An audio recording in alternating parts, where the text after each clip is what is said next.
जय हिंद दोस्तों। स्वागत है आप सभी का आपके अपने परिवार जीएस फोकस फैमिली में। दोस्तों आज के सेशन में हम बात करेंगे अपने सौरमंडल से रिलेटेड महत्वपूर्ण टॉपिक के ऊपर। उसके बाद हम बात करेंगे अपने पर्यावरण से रिलेटेड महत्वपूर्ण टॉपिक के ऊपर। जब दोनों टॉपिक कंप्लीट हो जाएगा तो दोनों टॉपिक से रिलेटेड हम टेस्ट लगाएंगे, जिससे पता चलेगा कि आपने कितने ध्यान से ये सीरीज अटेंड करी है। तो चलिए आज के इस सेशन को स्टार्ट करते हैं। सबसे पहले अगर हम बात करें सबसे बड़ा एवं सर्वाधिक भारी ग्रह कौन सा है, तो दोस्तों वो है बृहस्पति। आप याद रखेंगे। सबसे छोटा एवं सूर्य से सबसे निकट स्थित ग्रह अगर आपसे प्रश्न बने तो वो बुध ग्रह हो जाता है। और सबसे अधिक तापांतर अगर पूछा जाए दोस्तों तो वो भी बुध ग्रह ही हो जाता है। तापांतर का मतलब है कि दिन में टेम्परेचर लगभग 480 चला जाना और रात में टेम्परेचर लगभग 400 माइनस चला जाना, ठीक है, डिग्री सेल्सियस में। तो जिसकी वजह से इसको हम सर्वाधिक तापांतर वाला ग्रह भी कहते हैं। सबसे छोटा है ये तो आपने देख लिया। पृथ्वी के सबसे निकट का ग्रह कौन सा है, तो दोस्तों पृथ्वी के निकट शुक्र ग्रह है। और शुक्र को ट्विन सिस्टर ऑफ अर्थ भी कहते हैं, मतलब पृथ्वी की जुड़वा बहन कहते हैं, आपको याद रखना है। और पृथ्वी और सूर्य से सबसे दूर स्थित ग्रह कौन सा है, तो दोस्तों वो वरुण ग्रह है। सौरमंडल का सर्वाधिक चमकीला एवं गर्म ग्रह कौन सा है, तो दोस्तों शुक्र है। और आपसे प्रश्न बनता है कि किस ग्रह का एल्बिडो सर्वाधिक है, तो वो शुक्र ग्रह का है। इसीलिए ये चमकता रहता है और चमकने के कारण दोस्तों इसको मॉर्निंग स्टार और इवनिंग स्टार के नाम से भी जानते हैं। सर्वाधिक ठंडा ग्रह आपसे प्रश्न बने तो दोस्तों वो है वरुण, और जिसको इंग्लिश में हम नेपच्यून कहते हैं। और बहुत दूर रहने की वजह से सूर्य का जो उष्मीय ऊर्जा है वहाँ तक पहुँच नहीं पाता, ठीक है, जिसकी वजह से वरुण कैसा रहता है दोस्तों, ठंडा रहता है, ठीक है। सबसे अधिक उपग्रहों वाला ग्रह कौन सा है, तो दोस्तों वो शनि है। और आप याद रखेंगे, देखिए अभी 82 नहीं, इनकी संख्या 145 हो चुकी है, ठीक है। तो शनि ग्रह के उपग्रहों की संख्या 145 हो चुकी है, याद रखना है। बिना उपग्रहों वाला ग्रह आपसे प्रश्न बना है तो बुध और शुक्र है, ठीक है। बिना उपग्रहों वाला ग्रह आपने देख लिया। लाल ग्रह तथा नीला ग्रह अगर आपसे प्रश्न बने तो लाल ग्रह दोस्तों मंगल को कहते हैं, क्योंकि मंगल पे आयरन ऑक्साइड की अधिकता होने की वजह से वो लाल है। जैसे मान लीजिए दक्षिण भारत में आयरन की अधिकता होने की वजह से वहाँ की मिट्टियाँ लाल पाई जाती हैं, ठीक है। तो उसी तरह से मंगल ग्रह पे आयरन ऑक्साइड की अधिकता की वजह से ये लाल ग्रह कहलाता है। और पृथ्वी कैसा है, नीला ग्रह है। आपको पता है पानी यहाँ पे बहुत अधिक मात्रा में है, 2/3 हिस्सा दोस्तों पानी ही पानी है। इसलिए पृथ्वी हमें अंतरिक्ष से कैसी दिखाई देती है, नीली दिखाई देती है, ठीक है। अगर हम बात करें पीला ग्रह तथा हरा ग्रह तो दोस्तों यहाँ पे बृहस्पति को हम पीला ग्रह के नाम से जानते हैं। और जो अरुण है, ठीक है, जिसको हम क्या बोलते हैं दोस्तों, यूरेनस, तो ये कैसा है, ये हरा ग्रह है, ठीक है। तो याद रखना है आपको। भोर तथा सांझ का तारा, पृथ्वी की बहन, जुड़वा ग्रह, ये सभी शुक्र की उपाधियां हैं। मैंने इसके ऊपर बात कर लिया है। अब बात करें चंद्रमा पर दिन तथा रात का तापमान क्रमशः कितना होता है, तो दोस्तों दिन का तापमान 100 डिग्री सेल्सियस और रात में -180 डिग्री सेल्सियस हो जाता है। तो यहाँ का भी तापांतर सर्वाधिक है। सूर्य का व्यास अगर हम देखें तो वो कितना है, तो दोस्तों यहाँ पे देख लें सूर्य का व्यास कितना है, 13,92,000 किलोमीटर का व्यास है सूर्य का, ठीक है। पृथ्वी का व्यास आप कमेंट करेंगे, मैं उम्मीद करूंगा कि आपको पता होगा। अगर हम बात करें सौरमंडल का सबसे बड़ा उपग्रह तो दोस्तों वो गैनीमीड है, ठीक है। वो अभी भी सबसे बड़ा ही है और रहेगा भी अभी तक ज्ञात, ठीक है। और आप याद रखेंगे ये बृहस्पति का उपग्रह है। देखिए अगर आपको सेशन पसंद आता है, अगर आप चैनल के रेगुलर सब्सक्राइबर हैं, रेगुलर आप देखते हैं सेशन, तो भी आप लाइक कीजिए तुरंत सेशन को। अगर आप नए हैं तो चैनल को सब्सक्राइब करके, ठीक है, बेल आइकन प्रेस कर लेना कि आपको डेली नोटिफिकेशन 8:30 बजे शाम को मिले। और ऐसा एक मस्त टॉपिक आप कवर करें डेली, ठीक है, जिससे आपके एग्जाम तक सारे जीएस और जीके के टॉपिक कवर हो जाएं। चलिए हम बात करते हैं अगले टॉपिक पे। सौरमंडल का सबसे छोटा उपग्रह तो दोस्तों वो है डिमोस, जो कि मंगल जो ग्रह है उसका उपग्रह है, ठीक है। तो पैबोस और डिमोस आपने सुना होगा।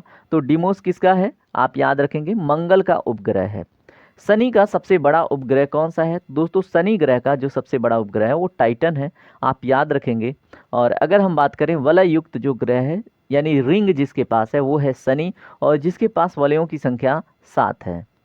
उसके बाद बात कीजिए सबसे कम समय में सूर्य के चक्कर लगाने वाले ग्रह की, तो वो है कौन, बुध, जो 88 दिनों में ही एक कंप्लीट चक्कर लगा लेता है। और पृथ्वी कितना लेती है दोस्तों, पृथ्वी 365 दिन लेती है, तो आपको पता होगा, ठीक है। उसके बाद अगर हम बात करें सबसे अधिक समय में सूर्य के चक्कर लगाने वाला ग्रह कौन सा है, तो दोस्तों जो सबसे दूरस्थ है वरुण, ठीक है, वो सबसे अधिक समय लेता है। पृथ्वी के विपरीत दिशा में चक्कर लगाने वाला ग्रह कौन सा है? तो दोस्तों शुक्र और जो अरुण है ना, ये दोनों क्या करते हैं? शुक्र बोले तो आपका जो वीनस है और सैटर्न, ठीक है, ये दोनों क्या करते हैं? जैसे मान लीजिए पृथ्वी पश्चिम से पूर्व की ओर रोटेट होती है, यानी कि ये वेस्ट टू ईस्ट, तो ये ना थोड़ा सा टिल्टेड ईस्ट टू वेस्ट होते हैं, ठीक है। तो इसलिए इसको हम इस क्वेश्चन के रूप में देख पा रहे हैं। सर्वाधिक चमकीला तारा कौन सा है? तो ये है डॉग स्टार, जिसको हम साइरस भी कहते हैं। सौर दिवस की अवधि कितनी होती है? तो दोस्तों 24 घंटे को हम सौर दिवस कहते हैं। और देखिए एक गैलेक्टिक ईयर होता है जो कितना का होता है? तो दोस्तों वो 24 करोड़ वर्ष का होता है, ठीक है। इसके ऊपर हम बात करेंगे आगे। अगर हम बात करें सूर्य के केंद्र तथा सतह का तापमान कितना होता है? तो दोस्तों जो सूर्य है उसके केंद्र का तापमान 15 मिलियन डिग्री सेल्सियस होता है और उसका जो सतह का तापमान है वो 6000 डिग्री सेल्सियस होता है। और सूर्य के सतह को हम क्या कहते हैं? तो आपको पता होगा, कोरोना कहते हैं, ठीक है। उसके बाद अगर हम बात करें सूर्य प्रकाश को पृथ्वी पर पहुंचाने में कितना समय लेता है? तो सूर्य प्रकाश को पृथ्वी तक पहुंचने में 8 मिनट 20 सेकेंड का समय लगता है। चंद्रमा का प्रकाश को पृथ्वी पर पहुंचने में लगा समय कितना है? तो दोस्तों चंद्रमा का प्रकाश कहाँ तक पृथ्वी तक पहुंचने में 1.3 सेकेंड लगता है। सूर्य का प्रमुख संगठक क्या है? तो दोस्तों हाइड्रोजन यहाँ पे सबसे अधिक मात्रा में है। वही जब हाइड्रोजन संलयन करते हैं तो उसके बाद हीलियम बनता है और 25% हीलियम बन चुका है। तो मान के चलिए अभी हमारे पास 75% एनर्जी है अपने पृथ्वी और अन्य ग्रहों को सूर्य से ऊर्जा लेने के लिए, ठीक है। सूर्य की ऊर्जा का स्रोत क्या है? तो नाभिकीय संलयन, हमने इसके ऊपर बात कर ली। और व्यावहारिकता हमने जान लिया कि ग्रहों का उम्र कैसे निर्धारित होना है। उसके बाद करें पृथ्वी का जो भूमध्य रेखीय व्यास है वो कितना है? तो दोस्तों याद रखेंगे 12,756 किलोमीटर पृथ्वी का भूमध्य रेखीय व्यास है। अगर हम बात करें ध्रुवीय व्यास, ठीक है, आपको पता है पृथ्वी हमारी ऐसे है, ठीक है। कैसी है दोस्तों? हमारी पृथ्वी ऐसे है, ध्रुवों पे चपटी है और इस तरह से उसका आकार, मतलब अगर हम बात करें हॉरिजॉन्टली तो इस तरह से, तो हॉरिजॉन्टली व्यास अधिक है, ठीक है। यहाँ पे देखिए पृथ्वी का भूमध्य रेखीय व्यास, ठीक है, तो भूमध्य रेखीय बोले तो ये वाला व्यास, ठीक है, तो ये अधिक है 12,756 है। लेकिन अगर हम बात करें ध्रुवीय तो ये कितना है? 12,714। तो आप देख पा रहे हैं। अगर हम बात करें पृथ्वी का विषुवत व्यास ध्रुवीय व्यास से ज़्यादा है कितना? 42 किलोमीटर। वो आपने देख लिया, इन दोनों का डिफरेंस निकालेंगे 12,756 और 12,714 का, तो आपको पता चल जाएगा। बात करें पृथ्वी का अपने ध्रुव पर झुकाव कितना है? तो 23.5 डिग्री अक्षांश का झुकाव है पृथ्वी का अपने स्वयं के ध्रुव पर। अगर पृथ्वी के अक्ष पर घूर्णन की बात करें तो ये पश्चिम से पूर्व की ओर रोटेट होती है, ये मैंने आपको बता दिया है। सबसे बड़ा तारामंडल कौन सा है? तो इसका नाम है सेंटारस, ठीक है। अभी तक ज्ञात सबसे बड़ा तारामंडल सेंटारस है। आकाशगंगा की आकृति कैसी है? स्पाइरल। और हमारी आकाशगंगा कैसी है? दूध मेखला कहते हैं और ये स्पाइरल शेप की है। बात करते हैं अन्य रोचक प्रश्नों पे जो एग्जाम में पूछे जाते हैं। ब्रह्मांड में विस्फोटी तारा है उसे क्या कहते हैं? तो उसको अभिनव तारा कहते हैं दोस्तों, ठीक है। किस ग्रह पर सूर्य पश्चिम से उगता है? तो दोस्तों मैंने बात किया था अरुण और शुक्र, क्योंकि इनका रोटेशन पृथ्वी के रोटेशन से उल्टा है, इसलिए यहाँ पे किधर सूर्योदय होता है? तो दोस्तों आप याद रखेंगे पश्चिम में, ठीक है। सी ऑफ ट्रैंक्विलिटी कहाँ पे स्थित है? तो दोस्तों सी ऑफ ट्रैंक्विलिटी चंद्रमा पर स्थित है। और पृथ्वी का एकमात्र उपग्रह कौन सा है? चंद्रमा है। पृथ्वी तथा सूर्य के निकटतम तारा कौन सा है? तो दोस्तों वो है, बताएं, सूर्य है और उसके बाद कौन सा है? Proxima Centauri. चंद्रमा द्वारा पृथ्वी की परिक्रमा में लगा समय कितना होता है? तो दोस्तों 27.3 दिन लगता है, जिसको हम सेनोडॉइक मंथ के नाम से जानते हैं। शनि सूर्य के चारों ओर एक चक्कर कितने दिन में लगा लेता है? तो दोस्तों शनि को सूर्य का एक चक्कर लगाने में 29.5 वर्ष लग जाते हैं। निकट तारे के प्रकाश को पृथ्वी पर पहुंचने में लगा समय क्या है? तो दोस्तों यहाँ पे देखिए निकट तारे के प्रकाश को पृथ्वी पर पहुंचने में, ठीक है, तो 4.2 वर्ष लग जाता है, ठीक है। यानी कि अगर हम बात करें प्रॉक्सिमा सेंचुरी से हमारी पृथ्वी तक पहुंचने में जो प्रकाश है उसको 4.2 लाइट ईयर लग जाता है। क्षुद्र ग्रह कहाँ पर स्थित है? Most important question. मंगल और बृहस्पति का जो पट्टी है बीच का, ठीक है, जिसको हम एस्टेरॉइड बेल्ट के नाम से जानते हैं, वहाँ पे आपको क्षुद्र ग्रह देखने को मिलते हैं। और सबसे बड़ा जो क्षुद्र ग्रह है उसका नाम है सेरेस, ठीक है। हेली पुच्छल तारा दिखता है, कहाँ पे दिखता है? तो दोस्तों कब दिखता है? 76 वर्ष बाद दिखाई देता है। और कहाँ पर दिखता है? तो दोस्तों ये हमारा जो क्यूपर बेल्ट है वहाँ पे ये है, ठीक है, वहाँ से ये हमको देखने को मिलता है। कब दिखाई देगा? 2062 में दिखाई देगा, ये भी याद रखना है। चंद्र ग्रहण होता है जब पृथ्वी सूर्य और चंद्रमा के बीच आ जाती है, तब। ठीक है। और जब सूर्य ग्रहण होता है तब क्या होता है? जब चंद्रमा पृथ्वी और सूर्य के बीच आ जाती है। तो क्या लगता है? हमें सूर्य स्पष्ट दिखाई देता नहीं है, तो उसको हम बोल देते हैं सूर्य ग्रहण। ठीक है। उसके बाद तारे का रंग अगर पूछा जाए, रंग सूचक क्या है, तो उसके ताप का। ठीक है।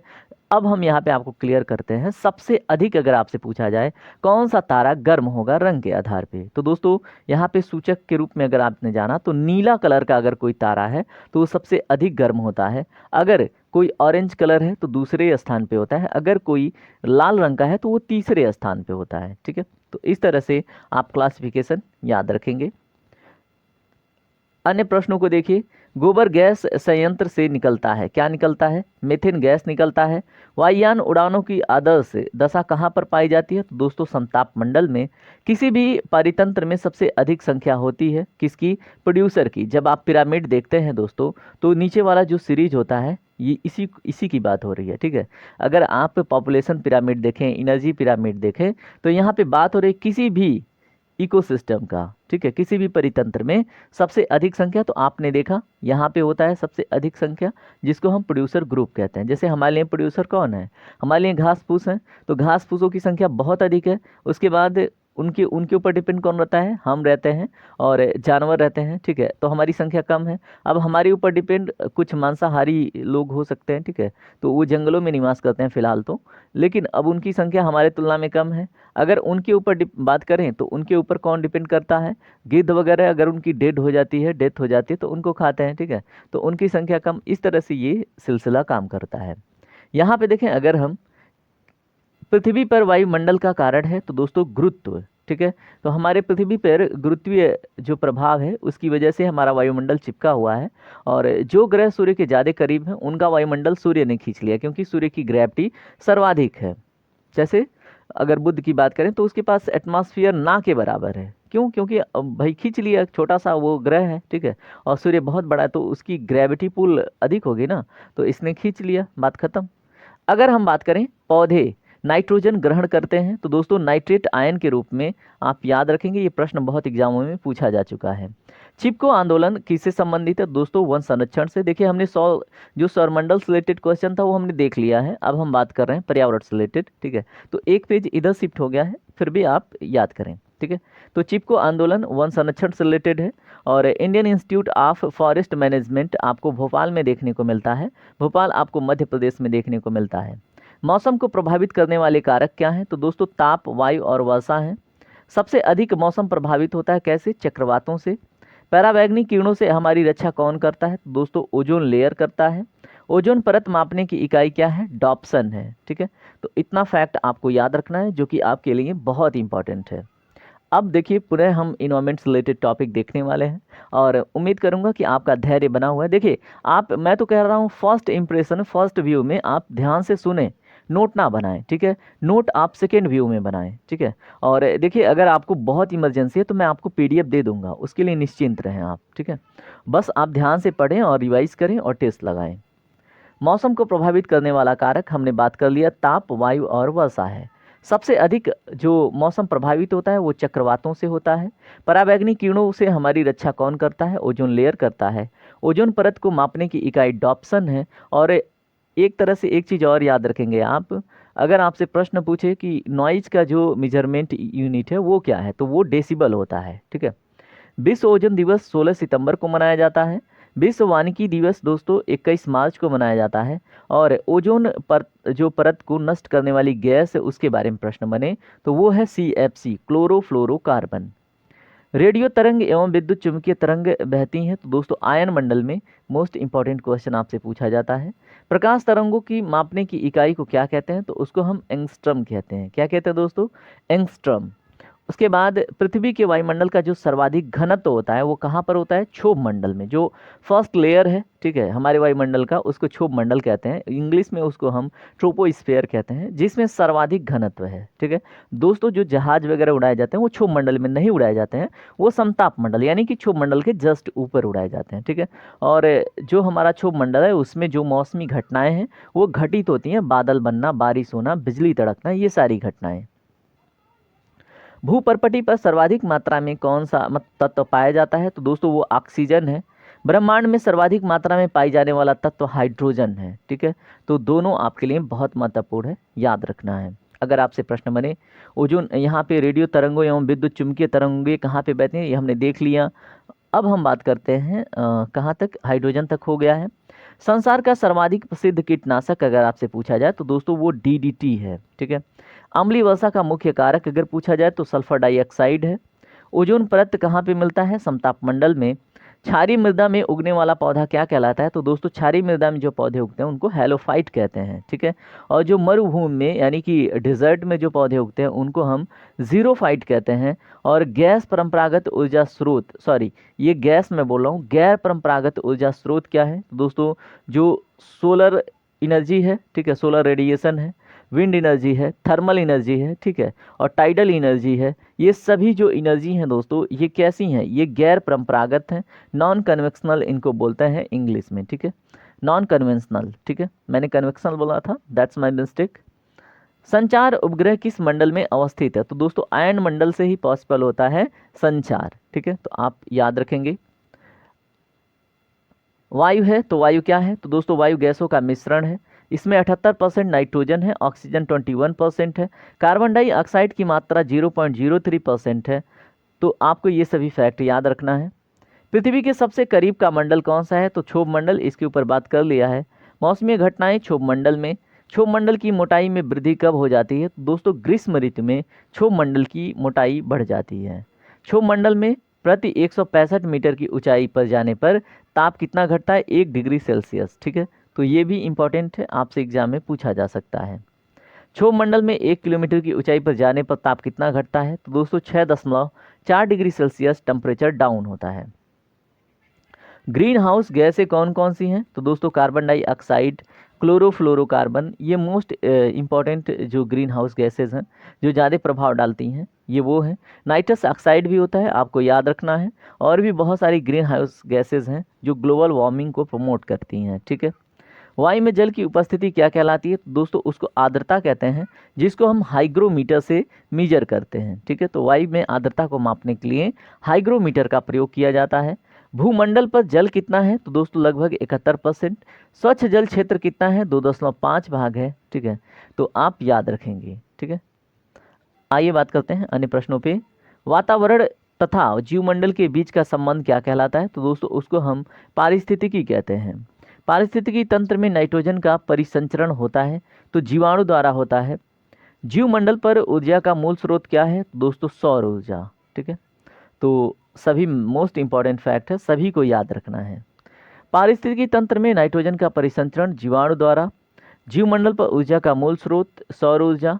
फलीदार पौधों की जड़ में कौन सा कौन सी बैक्टीरिया पाई जाती है? तो दोस्तों वो है राइजोबियम। ठीक है, पृथ्वी के ताप को बनाए रखने के लिए उत्तरदायी गैस कौन सी है? तो दोस्तों कार्बन डाइऑक्साइड, और जो वाटर वेपर होते हैं, जलवाष्प होते हैं, वो भी। वायुमंडल का सबसे ऊपरी परत क्या है? तो दोस्तों उसको बहिर्मंडल कहते हैं। चाय की खेती के लिए उपयुक्त मिट्टी कौन सी है? तो दोस्तों चाय के लिए लेटेराइट मिट्टी ज़्यादा उपयोगी है, आप याद रखेंगे। कॉटन के लिए ब्लैक सॉइल होता है। सैफ्रॉन के लिए दोस्तों कौन सी मिट्टी होती है? आप कमेंट करेंगे, जो कि जम्मू कश्मीर में विशेषकर पाई जाती है। ठीक है, जिसको हम करेवा कहते हैं, आप याद रखना। वन अनुसंधान संस्थान FRI कहाँ पे स्थित है? तो दोस्तों देहरादून में। ब्लैक होल है, ठीक है, सिद्धांत का प्रतिपादन किसने किया था? तो दोस्तों एस चंद्रशेखर जी ने किया था। वायुमंडल की किस परत में तापमान समान रहता है? तो स्ट्रेटोस्फीयर, जिसको हम तापमंडल कहते हैं। आकाश नीला क्यों दिखाई पड़ता है? तो दोस्तों प्रकीर्णन के कारण। ठीक है, जो नीले रंग का प्रकीर्णन है सर्वाधिक हो जाता है, इसलिए आकाश नीला दिखाई देता है। विश्व पर्यावरण दिवस 5 जून को मनाया जाता है, याद रखना है। अब देखिए, अब बारी है टेस्ट लगाने की। ठीक है, तो अब मैं उम्मीद करूंगा आप पूरी ईमानदारी से टेस्ट भी लगाएंगे। जैसे आपने पूरा सेशन ईमानदारी से एंजॉय किया है, ठीक है, तो वैसे ही आपको टेस्ट में तुरंत आंसर करना है। अपना नाम लिखना है, क्वेश्चन का नंबरिंग लिखना है और आंसर कर देना है। ठीक है, पहले क्वेश्चन की बात करें तो ओजोन परत किस मंडल में पाई जाती है? जल्दी से जवाब दें।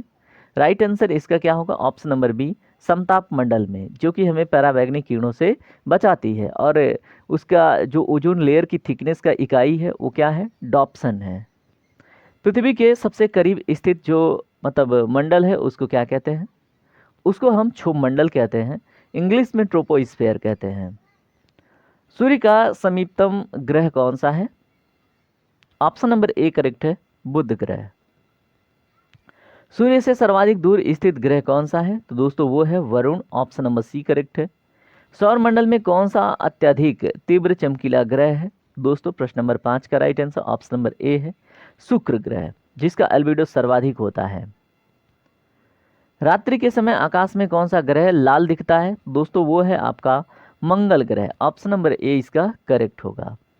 पृथ्वी पर सर्वाधिक मात्रा में पाए जाने वाला तत्व कौन सा है? दोस्तों इसके ऊपर हमने बात की है, ऑप्शन नंबर सी करेक्ट होगा, ऑक्सीजन। सबसे अधिक उपग्रहों वाला ग्रह कौन सा है? दोस्तों इसके ऊपर बात करी हमने, ऑप्शन नंबर सी करेक्ट है, सैटर्न। कितने? 145। हमारा सौरमंडल कौन सी आकाशगंगा में स्थित है? तो दोस्तों इसको हम बोलते हैं मंदाकिनी, धौली मंदाकिनी भी कहते हैं और इसको दूध मेखला भी कहते हैं, ठीक है। भोर का तारा किसे कहते हैं? जल्दी बताएं। शुक्र को। आकाश में सबसे चमकदार तारा कौन सा है? दोस्तों बताएं, इसके ऊपर हमने बात किया था, जल्दी से कमेंट करें। इसका right answer option number D, Cyrus, जिसको डॉग स्टार भी कहते हैं। बृहस्पति का अध्ययन करने वाला उपग्रह कौन सा है? दोस्तों इसका right answer option number D होगा, वाइजर 1 है। टाइटन किस ग्रह का उपग्रह है? ऑप्शन नंबर सी करेक्ट होगा, शनि का। बिना उपग्रहों वाला ग्रह कौन सा है? राइट आंसर है इसका ऑप्शन नंबर सी, बुध का। बुध और शुक्र दोनों बताया था। पृथ्वी का एकमात्र उपग्रह कौन सा है? तो दोस्तों वो हो जाती है चंद्रमा। अंतरिक्ष में तारामंडलों की कुल संख्या कितनी है? दोस्तों 2015 तक कितनी है? 89। सूर्य के सबसे निकट का तारा कौन सा है? दोस्तों तारे की बात हो रही है तो प्रॉक्सिमा सेंचुरी इसमें करेक्ट हो जाएगा। प्रश्न नंबर 18 देखिए क्या है, वायु में कार्बन डाइऑक्साइड की मात्रा कितनी होती है? तो दोस्तों 0.03%। वायुमंडल की सबसे ऊपरी परत कौन सी है? दोस्तों उसको हम बहिर्मंडल कहते हैं, ऑप्शन नंबर डी करेक्ट होगा। चंद्रमा के प्रकाश को पृथ्वी पर आने में कितना समय लगता है? दोस्तों प्रश्न नंबर 20 का राइट आंसर क्या होगा? ऑप्शन नंबर बी करेक्ट है, 1.3 सेकेंड। चंद्रमा द्वारा पृथ्वी की परिक्रमा में लगा समय कितना होता है? दोस्तों 21 का right answer option number B है, 27.3 दिन, जिसको साइनोडिक मंथ भी कहते हैं। मौसमी घटनाएं किस मंडल में घटित होती हैं? तो right answer option number A है, क्षोभ मंडल में। वायु क्या है? दोस्तों वायु गैसों का मिश्रण, ऑप्शन नंबर सी इसका करेक्ट होगा, ठीक है। इस तरह से हमने 23 क्वेश्चन कर लिए। 24 का क्या है? ब्रह्मांड में सर्वाधिक मात्रा में पाए जाने वाला तत्व है? तो दोस्तों इसका right answer option number D है, हाइड्रोजन। मौसमी घटनाएं क्षोभ मंडल में, वायु है गैसों का मिश्रण, वायुमंडल में सर्वाधिक मात्रा में क्या है? दोस्तों हमने बात किया था, बताएं वायुमंडल में सर्वाधिक मात्रा में कौन सा तत्व या कौन सा गैस पाया जाता है? ये है नाइट्रोजन। पराबैंगनी किरणों से हमें कौन बचाता है? दोस्तों वो है ओजोन गैस, ठीक है।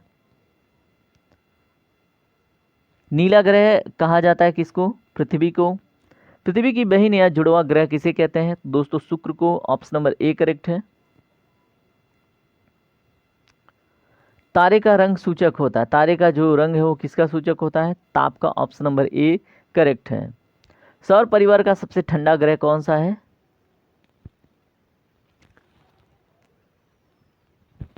बताइए, हमने बताया था जो सबसे दूरस्थ है, ठीक है, तो सबसे ठंडा ग्रह वही होगा, तो नेपच्यून बोलते हैं उसको।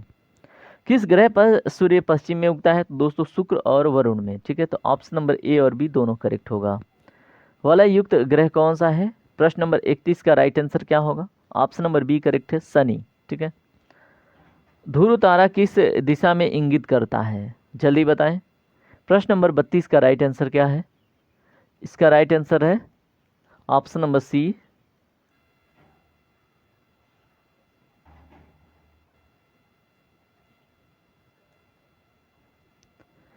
तारे एवं सूर्य की ऊर्जा का स्रोत क्या है?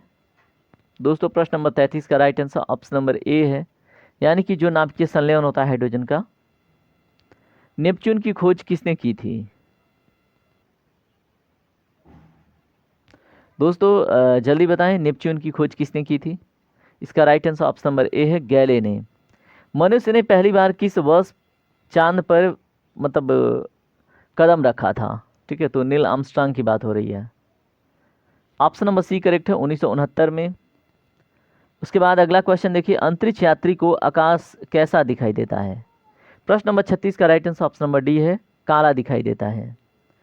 सूर्य की सतह का तापमान कितना होता है? ऑप्शन नंबर ए करेक्ट है, कितना? 6000।